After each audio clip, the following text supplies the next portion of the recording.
Now to Bangladesh, where the High Court has delivered a verdict on a mutiny inside a paramilitary force. 139 mutineers will walk the gallows. Another 146 have been sentenced to life imprisonment. And this is being called the biggest ever criminal case in that country. But rights activists say the trial has been rife with procedural flaws.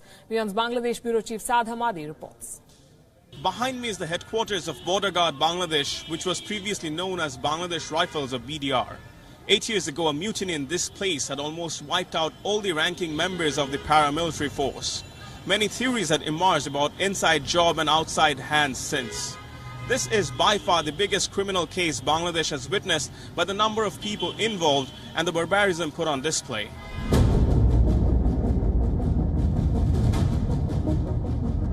"57 army officers and 17 civilians were killed in the carnage of February 2009. Jawans of the paramilitary force Bangladesh Rifles or BDR took up arms against deputed army officers, tortured, killed and later buried them in mass graves inside the headquarters of the force. All of this was apparently out of grievance for discrimination on their status and living condition. 8 years later, Dhaka's High Court has pronounced its verdict.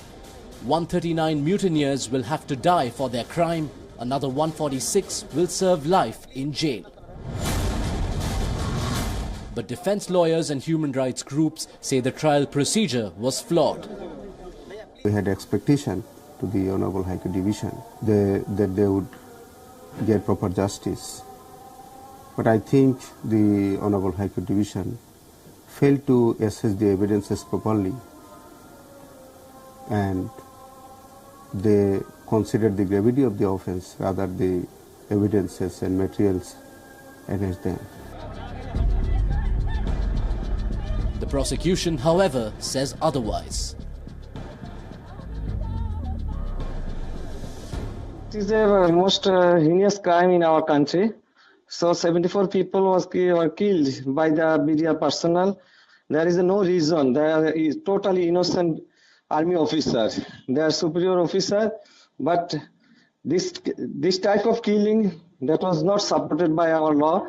So considering the evidences on record, rightly the High Court Division affirmed the sentences. So conviction and sentence totally based on the evidences. Some 800 members of the paramilitary force were taken into trial in 2011. According to Human Rights Watch, at least 47 suspects of the mutiny died in custody of security forces during this time. Family members of the mutiny victims say that they will not find their dear ones back, but a trial should at least ensure justice. In Dhaka, Saad Hamadi, WION.